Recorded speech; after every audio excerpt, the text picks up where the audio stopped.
দুদিন আগতে লাওখোৱা অভয়াৰণ্যৰ কাষত মানুহৰ জনবসতিপূৰ্ণ অঞ্চলত মাথাউৰিৰ কাষত বসবাস কৰা নিৰীহ লোক মাথাউৰিত উঠাৰ লগে লগে বন বিভাগৰ ভেৰণীয়া গুণ্ডাই গুলিয়াই দুগৰাকীকৈ ব্যক্তিক হত্যা কৰিছে।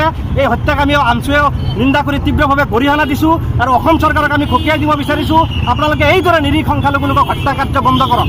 এই লোকসকলক অসম চৰকাৰে অসমৰ নিৰীহ লোকসকলক সংস্থাপন দিব নোৱাৰি তেওঁলোকক ব্যৰ্থতা ঢাকিবলৈ সংখ্যালঘু লোকক সদায় টাৰ্গেট কৰি পেলাই এই লোকসকলক বিভিন্ন সময়ত হত্যা কৰি আহিছে।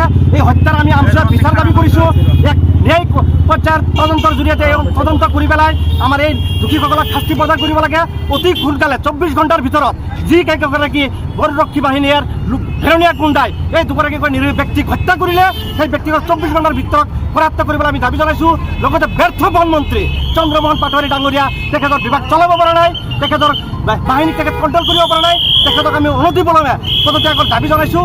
অন্যথা মুখ্যমন্ত্ৰী মহোদয়ক আমি আহ্বান জনাইছোঁ, আপুনি আপোনাৰ ব্যৰ্থ বনমন্ত্ৰীক বহিষ্কাৰ কৰি আপুনি তেওঁৰ জেগাত বেলেগ এগৰাকী যোগ্য ব্যক্তিক নিয়োগ কৰি পেলাই আপুনি বন বিভাগ চলোৱাৰ কাৰণে আমি আপোনাক সকীয়াই দিছোঁ।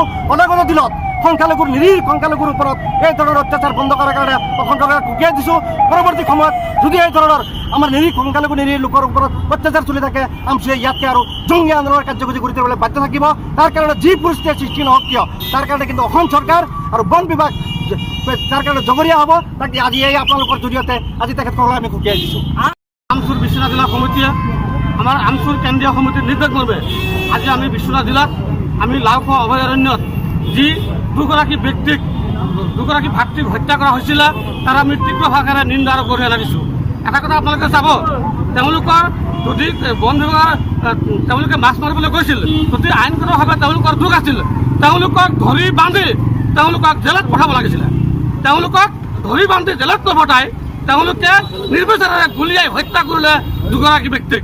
আজি সেইসকলৰ পৰিয়ালৰ কি অৱস্থা হ'ব? আজি সেইসকলৰ পৰিয়ালৰ আজি কি অৱস্থা হ'ব?